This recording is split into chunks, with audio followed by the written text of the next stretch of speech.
What? So people can see you. I really would like you facing everybody and Dr. Pedestrian. I'm just touching. Yeah, I'm so glad you get that table for you. And then you have to turn to see the speaker. Oh, John. Okay.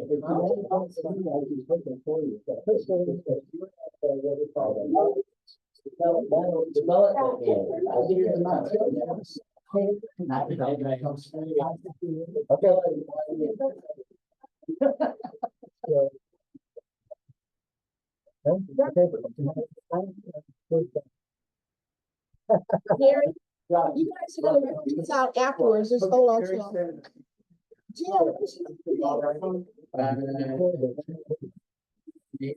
So I keep. I find John Kessler and he wants to sit there. I got it. Yeah. Here. Oh, Johnny's right there. This is, the person that made the Truax Award sculpture. By saying. Birth, I was kind of looking at it again. This is the fetal limbs. But I think other things. Suffering and, yeah, let me move this out of the way.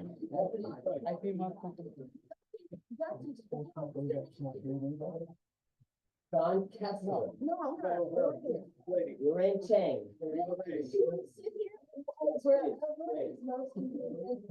That's where he wants you at.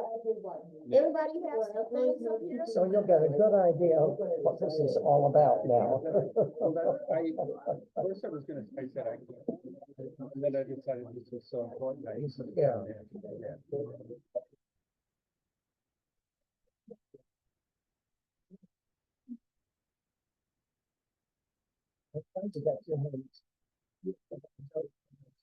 Is that Wanda?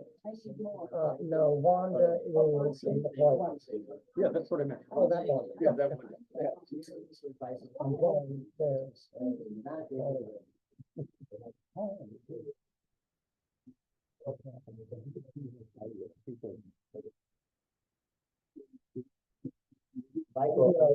Yeah, it's about a Japanese submarine on the Pacific. Oh, yeah. So you got, you must see it before you die. Yeah, in 1942, it's John Belushi and Dan Aykroyd. Oh, my God. And briefly, Kennedy, what's his name, and it's so funny. Yeah. It is so absolutely funny. The dance number. Oh, my They God. do a US dance number, dance off to the Navy against the Army. Yes. It is so good. But anyway, She's going to name, he's showing WOUND. Got the right.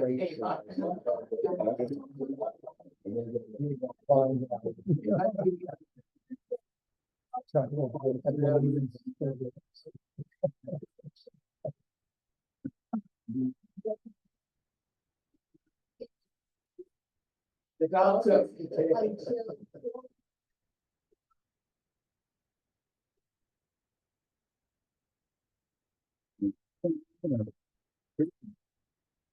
Wait a minute, I just can't read that screen on my screen. Oh. Thank you. I can't, Can I keep? I'm not gonna be able to fix it. Can I take it? I have to put it up. Yeah, I know you. Yeah, I know Hollywood. And we're. Yeah. Some plan. I know so many people have researched it. Yes, I did. John. Jim.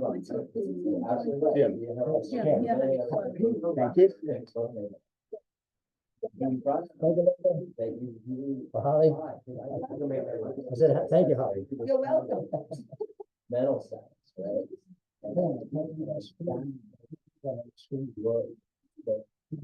What's it on? Oh, it's on that laptop? I'm like, Right. camera. And the screen, but the screen is not readable on my screen. Right.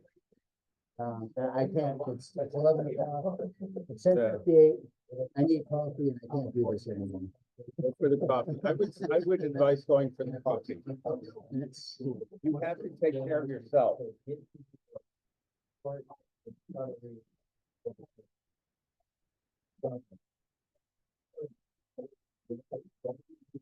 I did that.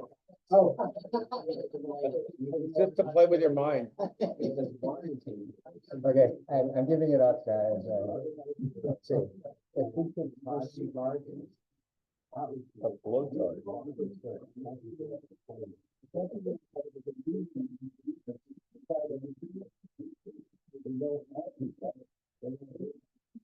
It's also reflecting the window. A little bit, yeah.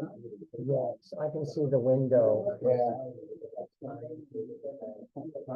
But, I mean, it's fine from here, Jim. It's fine from here, yeah. What I'm concerned about is that if somebody later goes to look at the report, the historical room. Yeah. Online, they're not gonna be able to read the slides. But I can't help it. I can do it, I can't, yeah. I'm giving it up. Yeah. Give up, what is it, give something, give God. Yeah. Let Not go, give up, give let God. go, let God. That's it, that's it. Yeah. Give up, give God. I used to be married to recovery, so I remember. And I am the official master.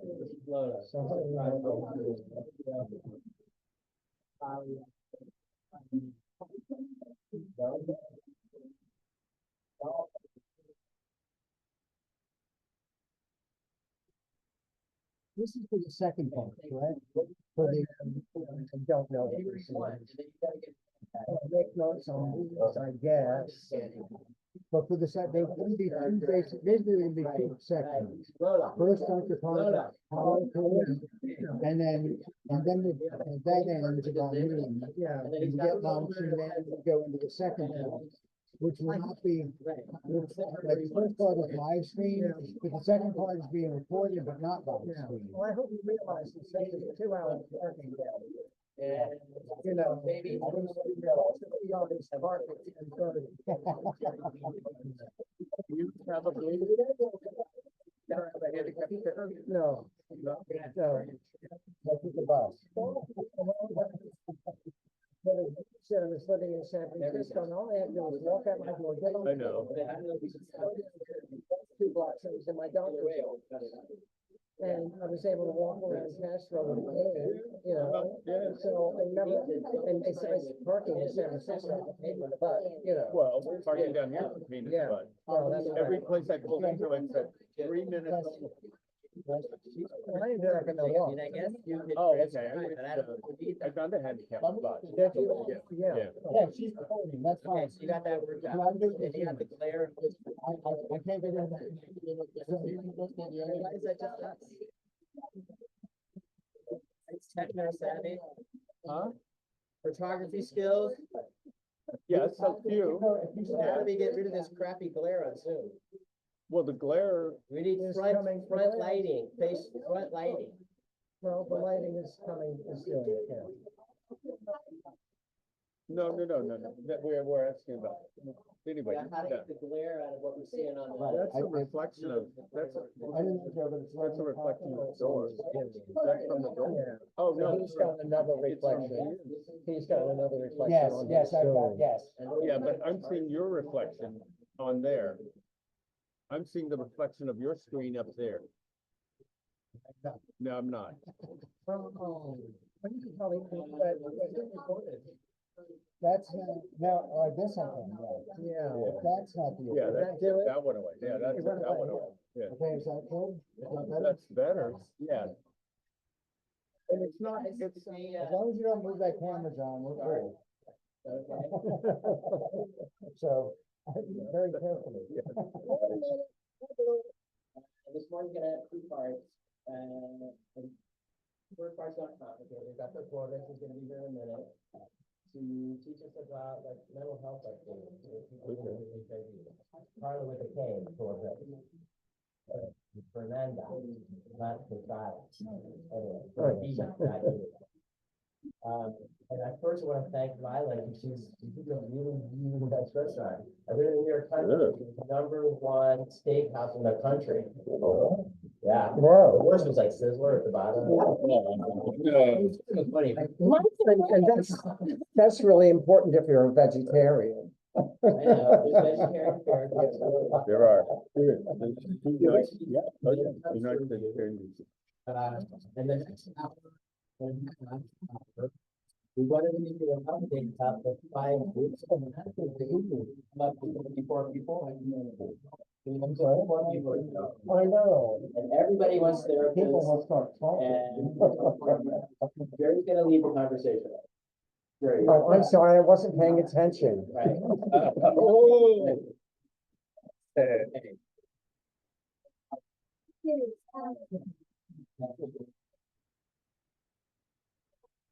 Couple important things to say, and then Sure. I'll pass it off. if Sure, you can you like to speak allow. next to Sam, stand next to All Sam? right. Is it recorded now? Yes, we're recording. Okay, one is I do want to give Jerry a moment to give any update on There's the camera. possibilities, Yeah, wait, don't start. especially his cognition project. Oh, okay, sure. So on January 11th and January 25th, those are both Saturdays. There is going to be, an HIV and cognition workshop. We put people to work. It looks like this, someone speaks, then we separate into groups of about 6 around the table and have folks figure out how what the speaker talked about is going to work in their lives. We have, we have Dr. Ron Ellis from UCSD, who is my neurologist. I wrote the workshop, took it to him, asked him to vet it. He liked it, so I'm very proud of that, you know, good on me for doing a good job the first time. The 2 days are about 3.5 hours from probably 9 to 12:30 each day with lunch at the end. So I should know exactly how to get you to sign up. But I don't. So what I'll do is I'll send it, I'll get the word out to you about how to, yes. Another question about outreach, people that aren't taking the possibilities, how they could, They can go, Yeah, they can go to Possibility is event website and sign up there. no, I'm talking about people that don't, like, how can you do outreach? to Well, what the people that consortium aren't does is we always tell Christie's Place, we Okay. tell Vienna Star, we Yeah. tell Being Alive, we tell Possibilities, because Yeah. we're part of them. Who else? It's like a huge list of them. Okay. AHF knows about it, Yeah. Indian Health Service, Family Health Centers, San Ysidro Health Center, CASA, we sent another one to them. Balboa. That's just like, Balboa. no. I remember you 2 years ago started this list, so I want to send it back to you. to finish it. There you go. I love it when you bring up ideas like that. Okay, we And, gotta move on. That's and great. I'm sending out a flyer probably next week. Yeah, Uh, I'm just concerned about people that aren't plugged in yet. All right, we'll find. Oh, out yeah, who so, people oh, are. yeah, exactly. So we send out the flyer and then to agencies, then they pass the word on. Yeah, Maybe get the papers out of the way on it, but, you know, just organize the What are the space. dates? put that stuff oh, to the side and and look at January it. 11 and January 25. Just type your name on it.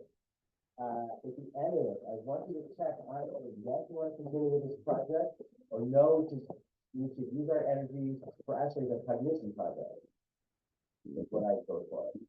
Or we go both, we go with both, I don't know what's gonna happen after an hour and a half talking with you. Something's gonna happen, right? Then you'll decide, probably we're gonna go forward, because Lorraine spent a lot of time on the prep stuff that's in the folder. And that's it, you know, just make it simple, happy holidays, I'm thankful that you guys are here, it's kind of like unusual, these many people are giving their energy. Well, we're grateful to you, Joe. Yeah. Without Joe, Maybe put some things going to introduce themselves so that people can hear your voice say your name. Go ahead, we're done. Thank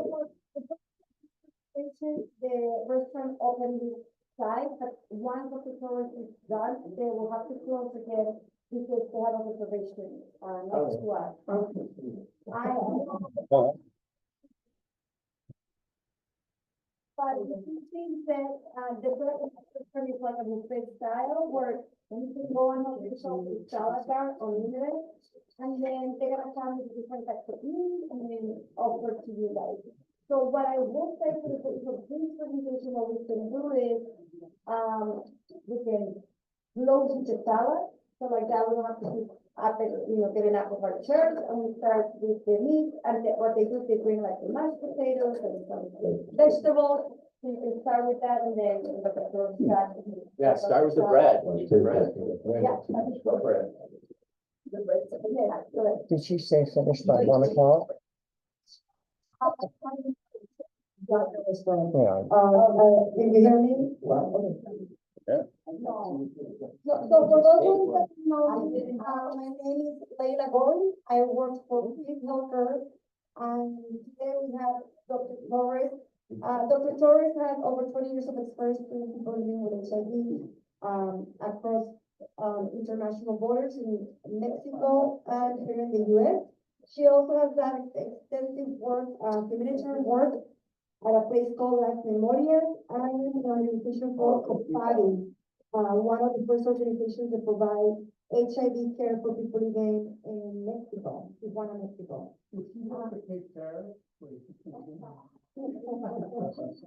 Duty-free. Yeah, $42 more. And with that being said, we are very thankful that you decided to come this Saturday, and I hope you enjoy, the stay. And I'm gonna pass the mic so we can start introducing ourselves, and then we will give the mic to Dr. Torres.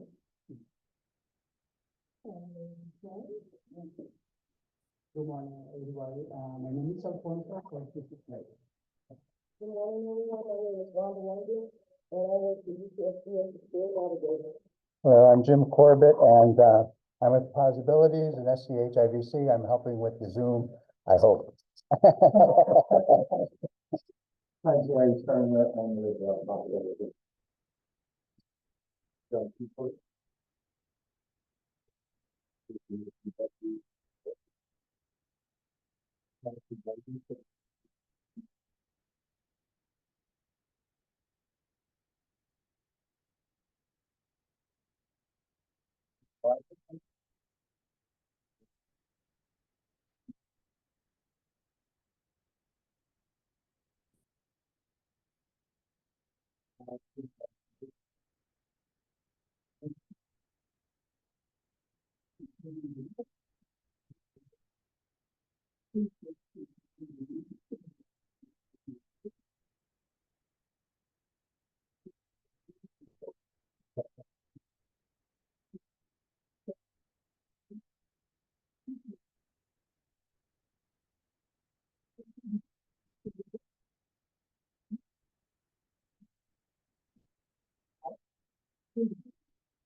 His name is on the AIDS Memorial on Olive Street. Yeah.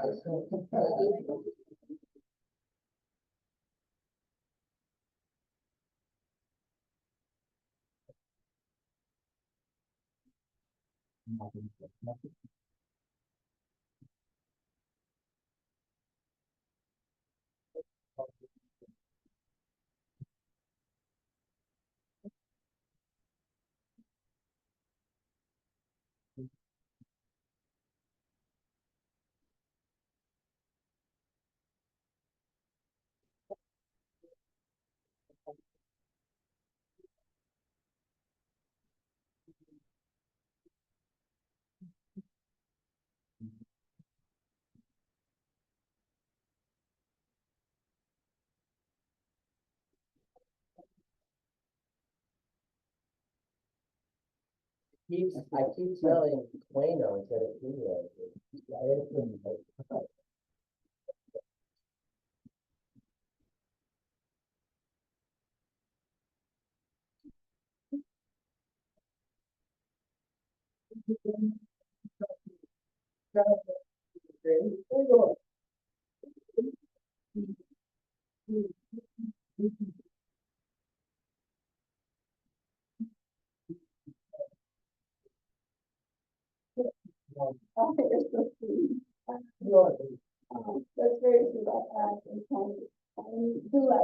here today. There's many things that I really like to do. And so I think I had an opportunity like this for a lot of them. So it's one person here and like a role in the strong company. So we really can put our team together and the conversation that we I think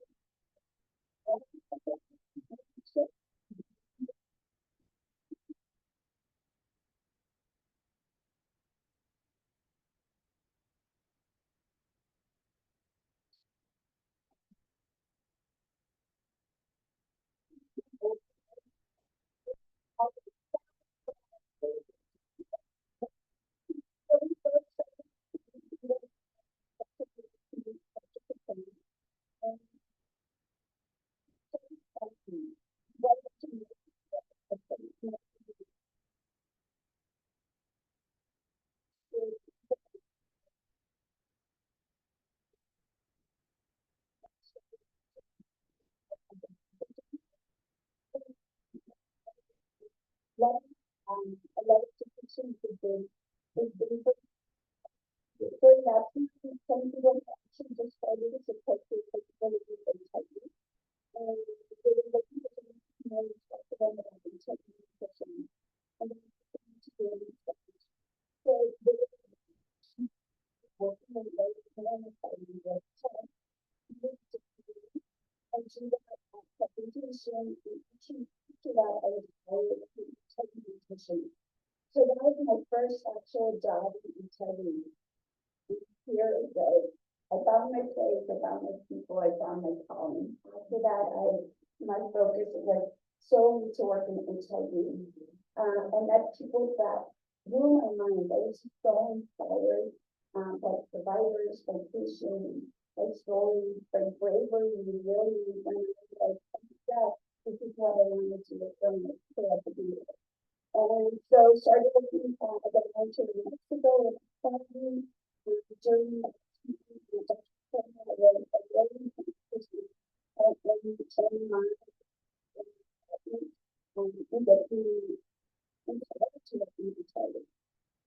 so I think that she the opportunity and became a registered nurse, became a family nurse practitioner, became certified as an HIV specialist for the first time in 2006. Dr. Kern studied with me and helped me get my first certification. I just got recertified again. This year got my passing score. So during that time, I worked at home. I was a producer for 7 years, worked in the global public health program at research across the border in Mexico and bionational research, and then got started with OE. Yeah, and now it's 6 years to work with you. And Viva has kind of been a really interesting place. I was like, I'm going to the best. Honestly, I was like, but it's actually giving something amazing experience to meet more people, to be inspired. Because I'm bilingual, I'm getting more people that all these different places to be bilingual Spanish. So I think it's supposed to be offer yes and in a different way. It's still working to go with education and potential so we'll circle 22 years in integrity. And so even though I didn't start at the beginning, I was there when really something came along, right? From that path from single tablet regimen to the single tablet regimen to probably deferred and everything along that path. I know that in 2002, it was actually the year that HIV was that highest mortality rate in 2002. So that was when it started. And so I think all those things along my path have given me this perspective and get back into continue this work, which I still love to the day and just so passionate. So our conversation today about mental health and HIV. December, end of the year, it's a big deal. It's very difficult for many people. My sister works as a mental health professional as well, here in San Diego. And she was telling me that the number of emergencies, mental health emergencies has gone up significantly within the last couple of years. And December, like I said, it brings about like so many things for people around us, for ourselves individually. So I don't know some thoughts about what December at the end of the year can bring along. Anyone wants to share? Or why could it be perceived as so difficult? Wanda? I think it's, because some people don't have family, so they get, they see everyone else cheerful, they see everyone else cheerful, so it gives them depression. They get sad because they're missing something. Loneliness, isolation, especially when HIV as we age, is one of the biggest concerns that we know is one of those big challenges for our community. And so, any other thoughts?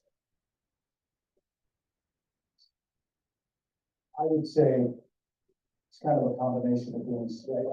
I think the pandemic drove everybody into that. I think I would have to say that HIV on top of the pandemic probably drove people into a bigger rabbit hole. And I would probably think that now, with all the fears of the unknown, people are right back in that rabbit hole. That we've been able to find out of the coming in the last 2 years. There's a lot of stuff out there, and eyes wide open. I think there are a lot of unknowns, and it's getting a lot of red.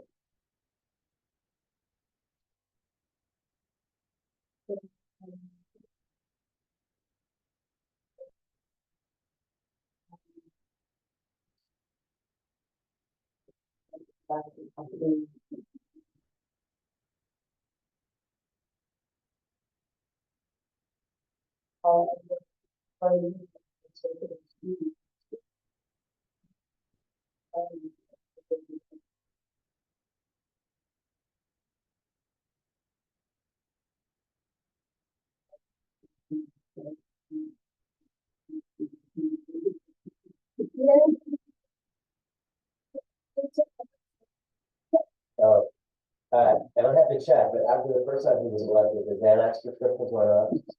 Had a few people coming in after that. Since we started.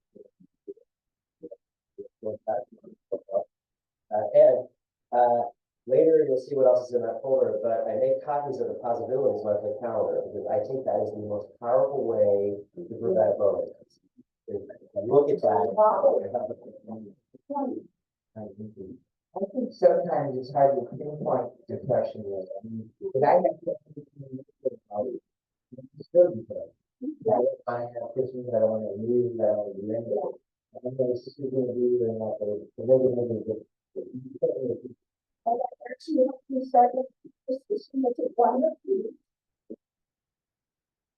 And that's the people who are depressed and lonely, also high anxiety about family and how to build family members on the political stuff that we're hearing about that. It's this 7th.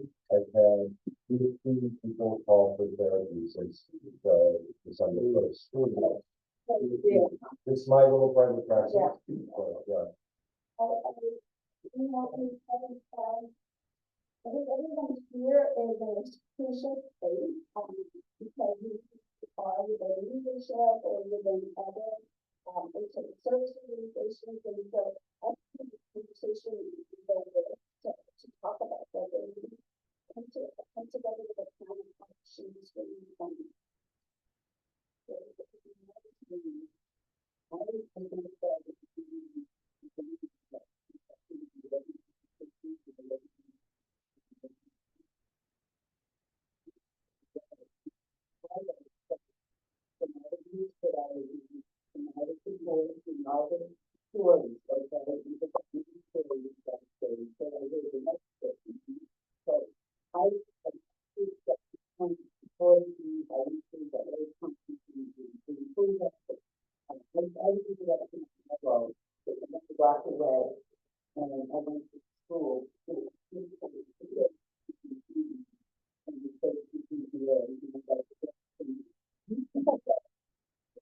have, definitely no leader here again, but we very, it's not that, I try not to identify, people, oh, I think it's gonna be one of these guys.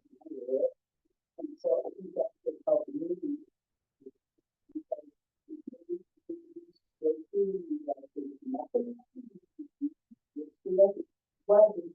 Was, I didn't get the emotional support because they don't know how to be emotional. So you get that without any illness, you don't have people that are emotionally connected. How can they support you emotionally?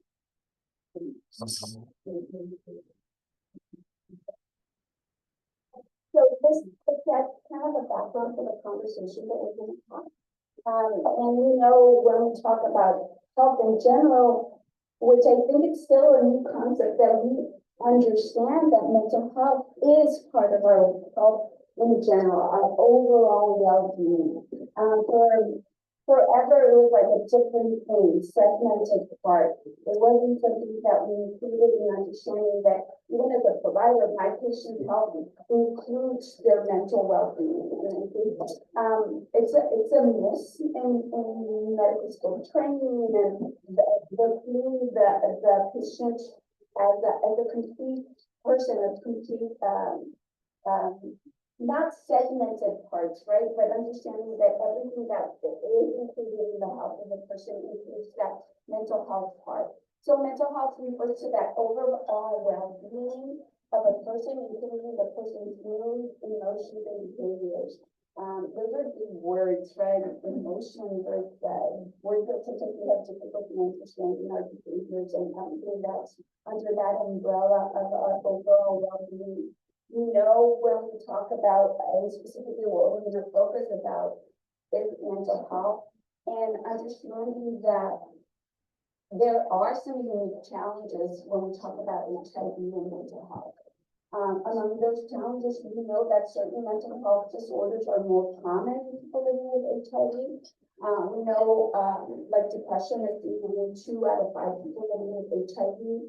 When we talk about bipolar disorder, 1 in 10 people living with HIV, and schizophrenia, 1 in 20. So certain mental health diagnosis can be seen with major frequency. As a provider, most of my patients do a lot of the work that I would see would be identifying depression. Yeah.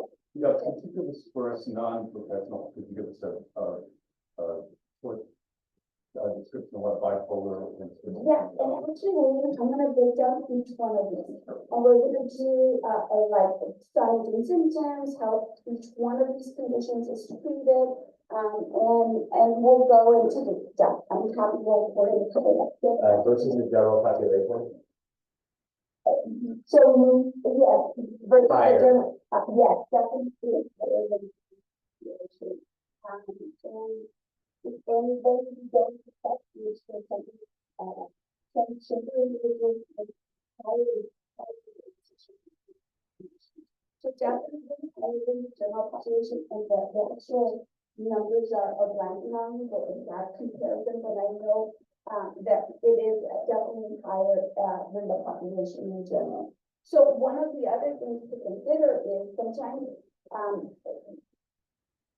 just in general, when we talk about mental health disorders, they increase the risk of HIV. So even before HIV diagnosis, sometimes mental health disorders that are untreated may lead to an increased risk for HIV application. So one of the first disorders that we're going to talk about is depression. And even before that, the common denominator between mental health, all the mental health diagnoses that we were talking about, and HIV is in capital letters stigma. So mental health is that common denominator. So if you have HIV, then a mental health disorder, so you have stigma that's added on. Culturally, and I'll talk about my experience as a Latina, it's often like there's so much denial or misunderstanding about a mental health diagnosis. For example, if you start with depression, I think like comments like, oh, just look at it, HIV diagnosis, just put some, you're so irritated.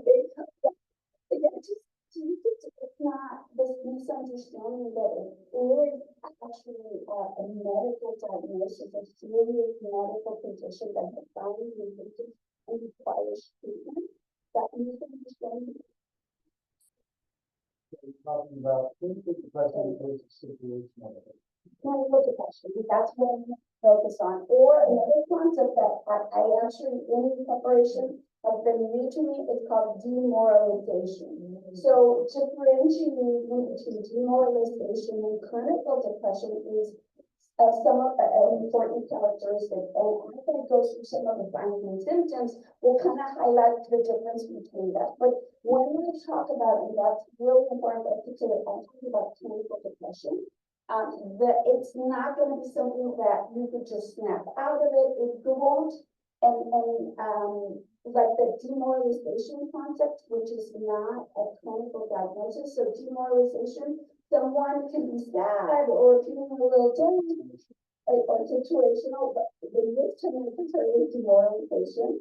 They keep searching it, but or situational. If I win the lottery, I'll get joy, I'll experience joy, I'll be happy. But someone who has clinical depression will not experience joy. Over the last 30 years, I've also noticed there's a lot of dysthymia in our population. There's got a low-grade depression. And it's kind of always That's there. so difficult to diagnose, right? Because you're cruising kind of. Yeah, and it often gets missed because the person can rally for when they are with a doctor or with around people, and then when they're at home, they're kind of just not there. They're not at normal. Yeah, and so I always, when I talk to patients, I go, when you have severe clinical depression, it's kind of obvious because there's incapacitating. People cannot get out of bed. And there are going to be major symptoms, and I often go through. Let's talk about weight. What can happen with depression and weight?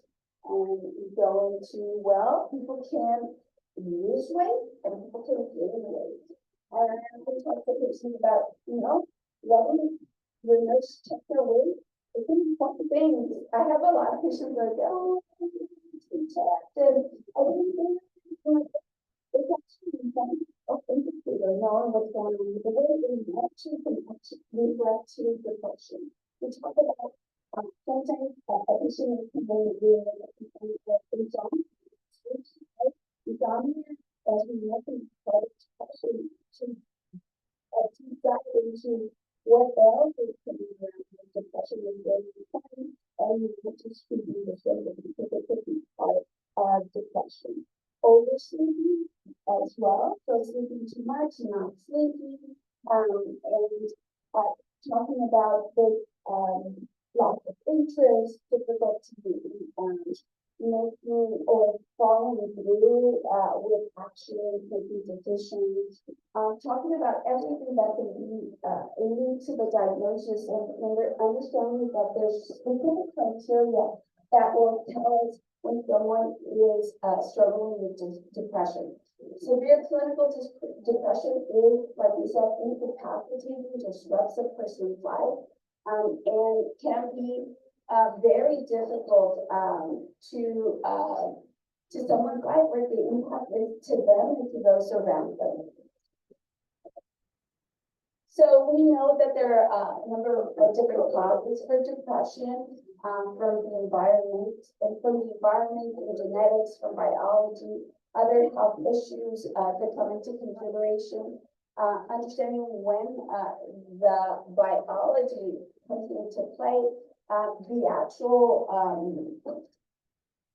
pathology of how depression happens, or the physical pathology that happens with neurotransmitters, and understanding that these are real, something really going on in the body, and it's not, that requires treatment. One of the other things that we know is sometimes we get people on treatment for depression, but not staying on treatment is something that often happens. So people may be on treatment to resolve symptoms somewhat, but there's not a complete resolution, and will often abandon treatment. As we're talking about stigma, often patients are ashamed to take treatment for any mental health diagnosis. And what that can do is, we always talk about taking these speeches about adherence, but adherence to other medications such as mental health treatment is a big issue as well. So keeping that into consideration, that some people may also fight their mental health medication just as they fight their HIV medicine because they don't want people to know that they're taking treatment is another issue when we talk about in general about disease. So understanding, and one of the things I often go into groups and say, so it's really important to know if treatment is warranted, even with when we talk therapy or counseling, this needing treatment, it's not, there's no substitution for when someone actually needs treatment, right? For depression. And so are antidepressants addictive? And I think yes.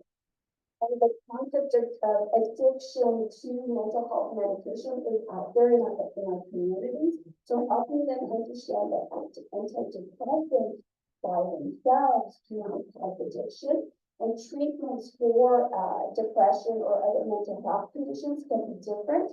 So there can be people that can take antidepressant medication for 3 months, for 6 months. Some people can take them for longer periods of time, depending on the resolution of symptoms.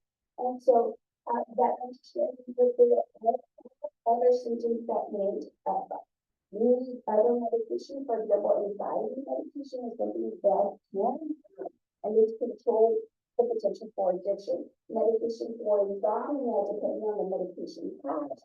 So understanding that there are other factors, but most people will put an umbrella term that all medication for mental health issues are addictive. Yeah, just a quick comment. When I see this slide, I see talk therapy, medication. One of the first things that therapists are supposed to do, and I train therapists, right, is to coordinate with the other medical providers. If you don't do that, you can really miss things like low testosterone, you can miss thyroid problems. You're kind of not doing your due diligence if you don't do that. And they often get lost. That's a simple fix. Talk therapy is not going to change your testosterone level or your thyroid. So we have to make sure we take care of all that first. So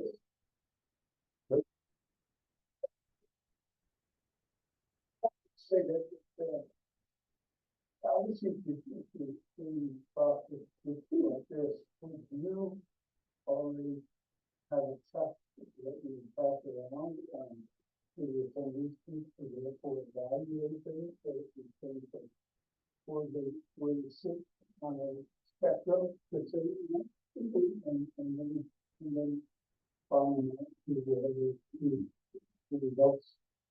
So for a patient group, like actually survey the group and. Well, how do you start it? Because mainly go out and say the groups. Yes, community groups and everything. So I kind of just, I'm going back and forth usually with them and trying to field their questions and one of the things that I often talk about with my conversation. So just help them understand and by learning a little bit more about each of the conditions, breaking down stigma and understanding what kind of bringing it all together at the end. And one of the things that I do say is usually when you go see your provider, like at Owen, you usually have a screening for depression prior to going for the visit. Most providers have screening for depression. There's certain questionnaires that are given, but I wouldn't do that in a group setting. Just making sure that I think by having a better understanding and hopefully it's a principle coming up to me at the end. Maybe I'm struggling with this, you need to go back to your provider, make sure, and I'm connecting with someone who's in their actual group. It's something that I have to take the precaution to do. One thing that's happened over the last, I think it happened maybe 5 years ago, is that Medicare used to pay for depression screening. Now they don't. There's like evidence that like it's not being screened anymore. With tobacco, they increase the amount. So now there's more tobacco screening, just for example, it's paid for, it happens. Yeah, and, so, Yeah, it's a code. It's the G code. You screen it. I wanted to really follow up in your comment, because I really stressed to the group when we talk about, like, there's a lot of differentials, diagnosis that need to be into consideration. So talking about getting a general, you need to talk to your provider, because you need to get full lab work, you need to go through your medication list, and you need to go through your thyroid level, testosterone, hypogonadism is still common in long-term survivors of fully HIV. And these conditions, even someone who has anemia, just for women, cisgender women, can cause that fatigue, that tiredness, and some of the symptoms that can look like depression. So those are definitely parts of the conversation. The other part, medications that could cause depression if you're on steroid medication. Certainly, even a short-term course, I'm sorry.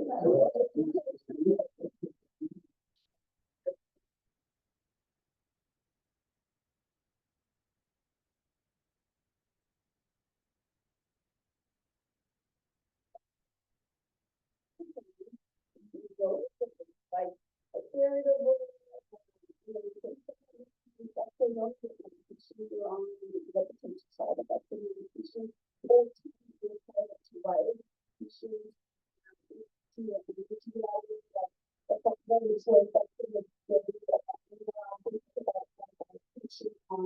I thought we were taking that medication. He worked nights, and the medication on the bottle instructions say take at night, but it's actually bedtime. Yeah, so he was taking it work night. Imagine how he felt. So it definitely going through the medication with this as well. Even taking antihistamines like Benadryl, you're taking too much Benadryl, anxiety medication that can impact your cognition. So there's a whole spectrum of that diagnosis, that deep dive that definitely needs to happen. I had a doctor tell me something interesting about the things we take to help us sleep. Many of the things that we take to help us sleep, prevent us from dreaming. Because they put us in too deep a drug state, so we can't release those emotional, that learning time that we would normally get to dream. So it made sleeping, medically completely another thing really look at. So that's really interesting, and then so medication interactions as well, potential medication levels that can be impacted by, we still see patients who have a medication, antiretroviral medications with copacetic potentiators. Nobody's on the Ritonavir, but copacetic that still exists, and that can impact drug levels, certain drug levels. So all that comes into play. So what about women that are pregnant and postpartum? You see, other discussions because of HIV with the postpartum? So it's not a population I work with, but definitely postpartum is part of the risk group, right? In women, but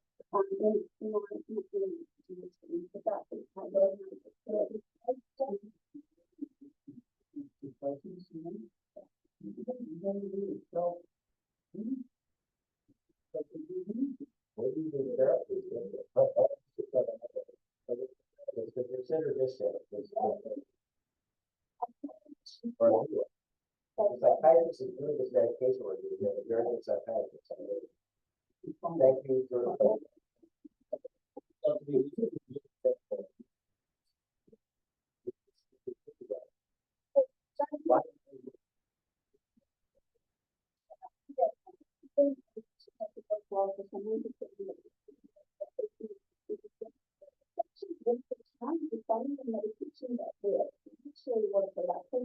But by itself, I think that's why we talk about the combination may be required, where it's talk therapy, medication, provide medication, making sure when we talk about family levels, vitamin levels, nutritional, vitamin D has come into play and another major role in recovery. So overall, well, so there's so many other things that the thing is, making sure we're addressing everything in the perception and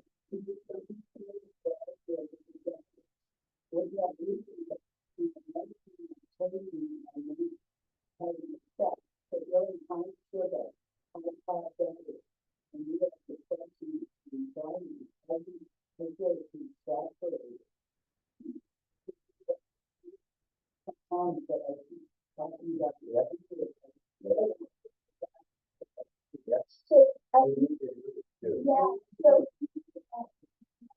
This narrative concept is so huge, even for, and we talk about like schizophrenia, other of the mental health diagnosis, the importance of even our diary can be quiet. And that concept has been around. It's difficult because many of the people that we work with, or that are struggling with mental health issues, food insecurity, and or they live in food genders, and so it always, I have a little bit of like, I need you to do the best you can with the food that you have access to. I don't want to put you in this uncomfortable situation where I need you to be all organic or things like that, or even go, and I talk about sometimes like my own, it's, what's the privilege, the privilege of being able to do that to vegetarian, vegan. It's not vegan that I cannot apply to others because I don't have the privilege to be access to what other food are.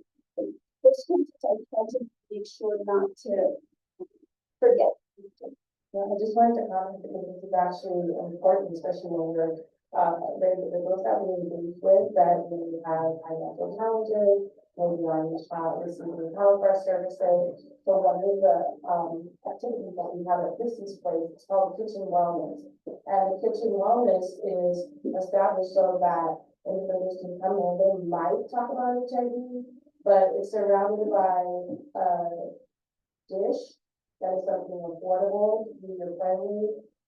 Some of the recipes that we create come from the actual cow flesh website. They have recipes and things like that. So it shows individuals how they can eat healthy within their means.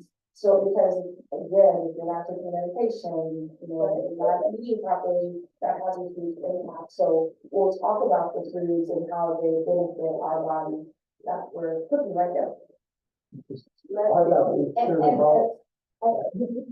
Understanding where I started, I spent at least maybe 5 years looking at taking nutrition, specifically and talking about the value of food, talking about programs that were available, where people have actually had access, talking about the border in itself as a different dynamic as a part of the world. So our population going back and forth, having access to different foods. At that time, when I started, food safety was a big concern for us.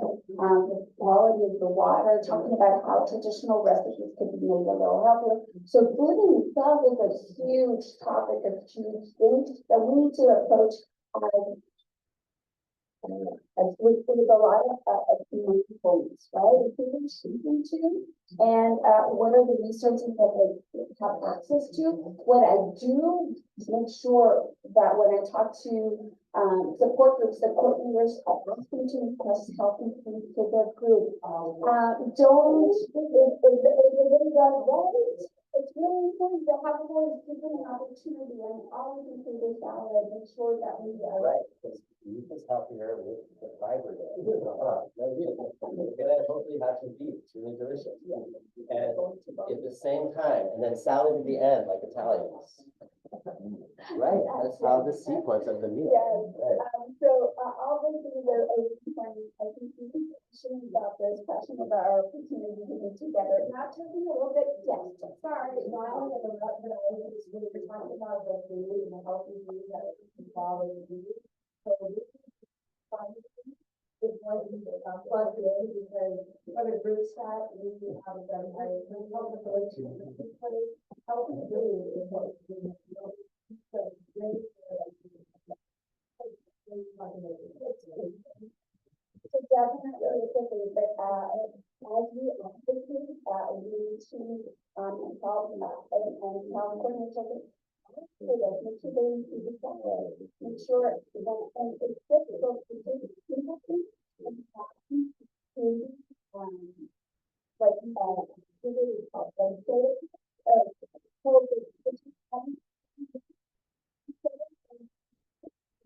water and nutrition definitely right? So, I small steps, and we want to also not overwhelm, people, one small thing that we, that's so to people who felt bipolar depression, and I know, bipolar depression is something one of the diagnoses that we do see in people living with HIV. As defined as a brain disorder that when people can remove energy of producing and the ability to perform activities. That ability to spend really manic depression used to be the terminology that refer to. With bipolar disorder, we always think about patients that have symptoms of mania, so being hyper. Mania looks a lot like being under the effect of things like methamphetamine, right? So someone is talking about, they're thinking about, they may be not speaking, but it could be due to substance use, right? Because than the other stuff out of the spectrum, medications that can, you know, what people can have a lot of medicine, right? So something all the way and you know, but speaking level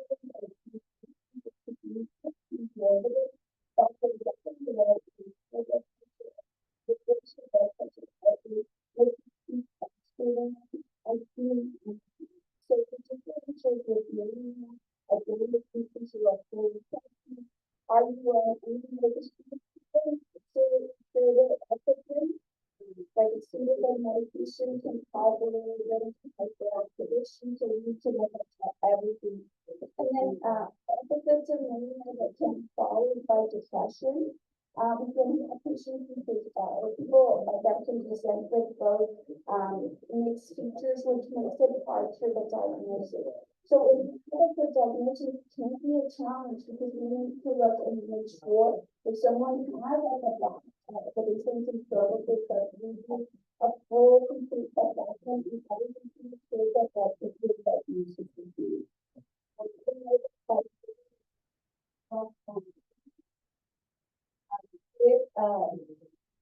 Bipolar disorder, people can fluctuate with symptoms of having episodes of depression, with then followed by depression. Episodes of mania, we have two different types of bipolar disorder. Something is obvious, like someone who's having obvious mania, if we can identify it, but when someone's having bipolar mania, sometimes the diagnosis can be a little bit more challenging. I just understand that. Yes, The therapist, this is I think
long-term or chronic conditions. Finally, talking a little bit more about schizophrenia, not the most common diagnosis, but we do see people living with HIV disease with schizophrenia. That's the people most people don't know what to say about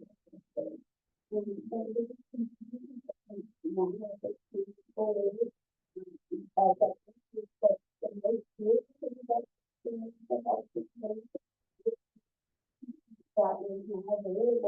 like to, you can help them with schizophrenia. The symptoms of schizophrenia that we do see, can include symptoms that are psychotic. Again, the differential with substance is always something to play.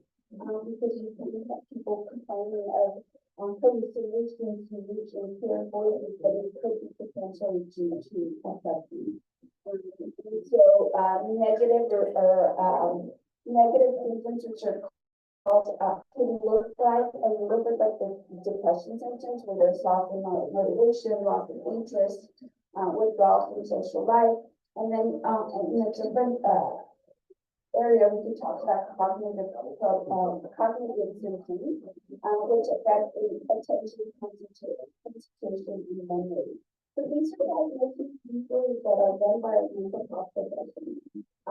Initial referral would be made by a doctor, and others can confirm the diagnosis in specific.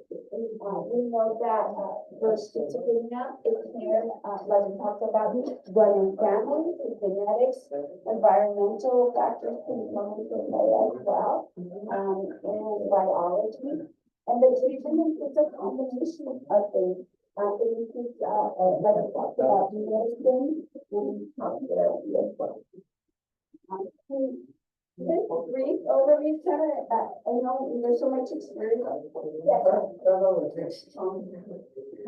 My friend has a friend. For many years. I know him too. And, he has, 70 years old. He's always been very animated. He looks like one of those outside the store.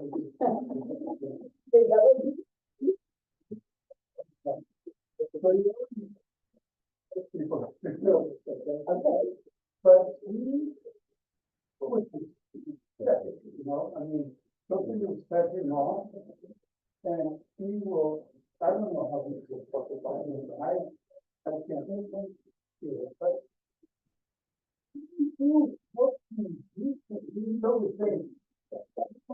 They up and find out he's dead, you know, but he knows about himself because he doesn't know. Right. He was down to look to the side. So we wanted to, hey, what's going on? Every good fellow, you know. After 500 years,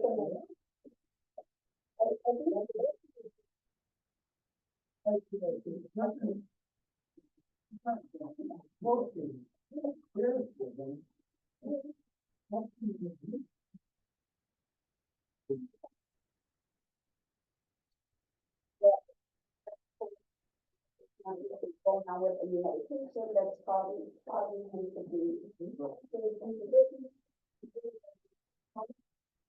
And yeah, so because that is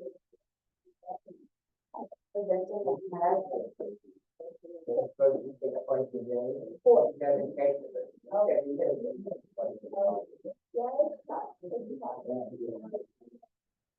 Oh, yes. Yes. Okay. Mine is, I talked about your death, we're making money that you're able to get through it. That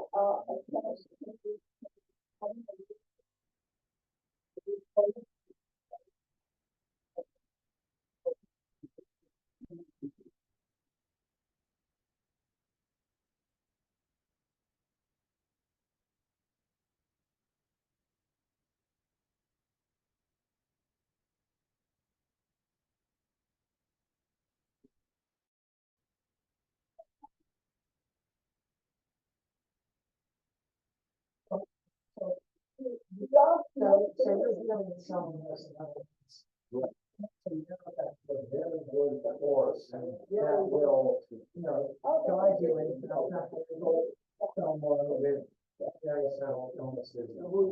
Mental Health America. Yeah, they have, and they offer this course quite often. We took 13 or 14 people down one year. Yeah. Mental Health America. That's how it works.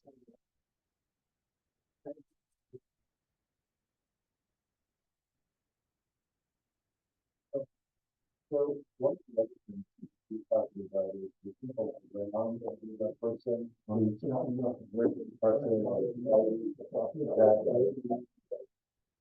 that's important. I'm gonna change.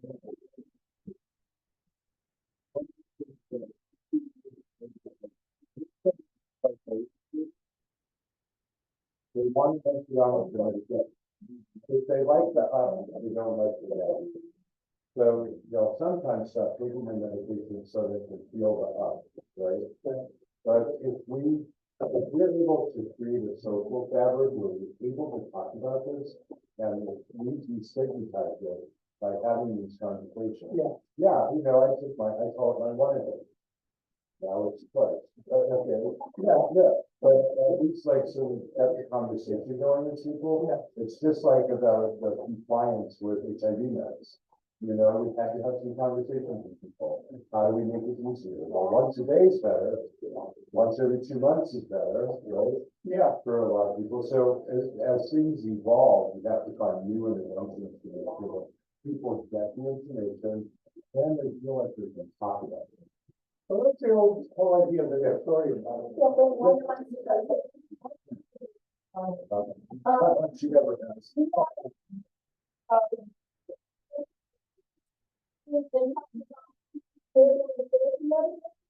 And I don't know if this is something that people have told me, but a lot of ladies tell me, their sex drive dries up literally, and their vaginal, you know, we're all grown in here. Yeah. But their vaginal secretion, you know, lubrication dries up from their, anti-sex. That's what we call it, anti-sex.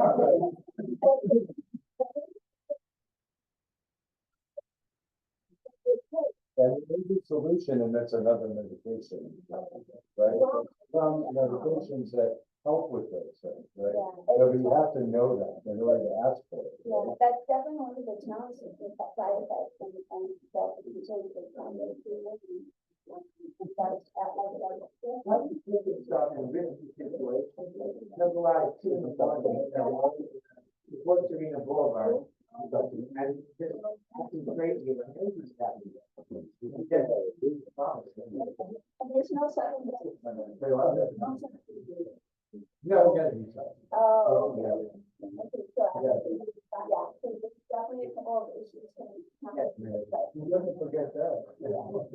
So you gave them humble to be selfish in front of the audience and, so that you can these strategies conditions. For awareness for this month and you are involved with everything. That's what it is. I often talk about good students about we have a chosen family, those that are here, we need to be present and mindful, be aware of who's getting up to say hello.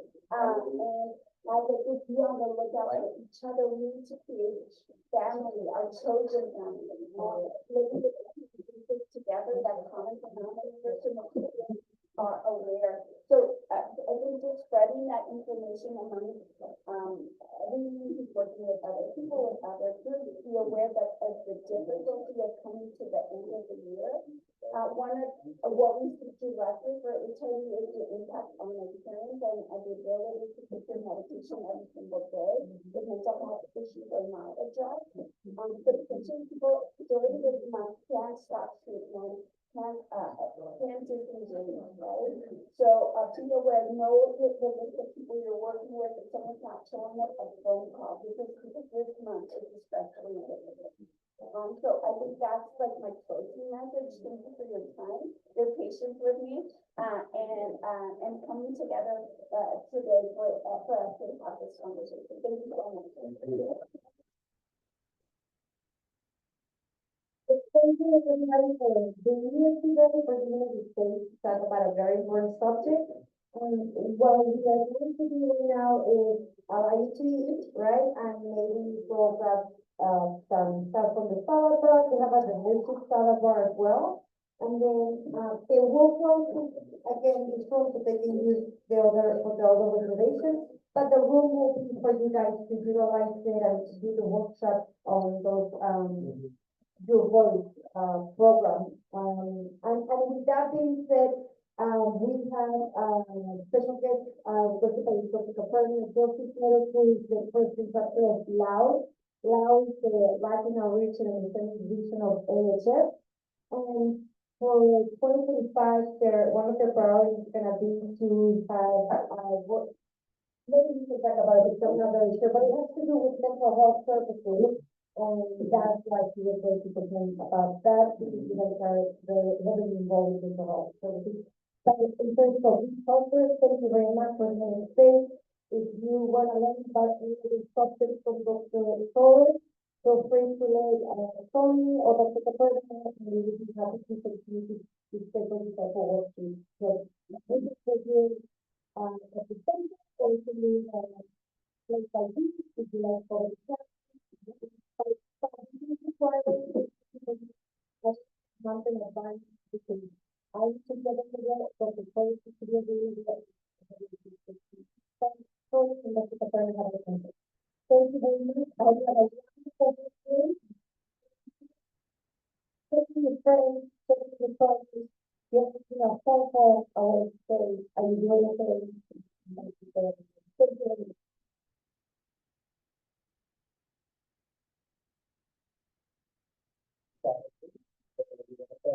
I do want to talk about Somos Loud. Somos Loud is an international community group by AHF. And one of their missions is to help the Latino community to enrich, connect, and motivate. We have to understand that nowadays with the elections, and there's a lot of stress happening with a lot of our clients, a lot of people that we love, family members. So one of the missions for 2025 is to create safe spaces for Latinx communities to come in and talk about mental health issues.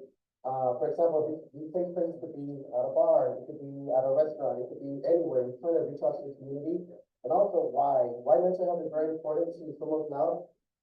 Somos Loud is a community that specialize, that focus on the Latino community, right? Like we have Info San Diego that is for gay men and queer men. We have Somos Loud for Latino community. There's another community group called Lux in San Diego, and it's for the transgender non-binary community. So all of us, we have the mission of like creating a safe space with a purpose and a meaning of advocacy. So for 2025, we have a big budget to do a lot of collaboration with community partners, to events, to reach out to people. So we're gonna start working with family health centers as well, to increase their mental health services. And I would love to have you guys on events, tables, bring table resources, be a voice to the community. Sometimes as a Latino myself, like sometimes we don't speak up or we just pretend we know everything or we stay quiet, but it's always good to learn, right? It's always good to learn from services, because at the end of the day, if I don't need them, then I can give it to somebody else. Also, with mental health, when somebody's not mentally stable, then it does affect their HIV status. People drop out of care, people don't want to take medication, or when people are looking for housing, when they're looking for housing or any other service, they don't care about their medication, they don't care about their substance, they want to eat, they want to survive. So that's what Somos Loud is trying to do, this big campaign for 2025. And it's gonna be in San Diego, it's gonna be nationwide, and we're gonna do this globally. For the people who don't know, we have 30 chapters international, we're in 30 countries. We're gonna open a new chapter in Oaxaca, the other one is in Lima, Peru. And we're still looking at maybe Buenos Aires, but it's growing and we'll get there. So anyone know anything about Somos Loud, follow our page, Somos Loud San Diego. It's an affiliate group by AHF, and like I said, we have 5 affiliated groups. And if you want to learn, reach out to me. Somos Loud. It's not loud. Yeah. Any questions? We're loud. We have to be loud, right? Thank you, guys. Goodbye. Thank you.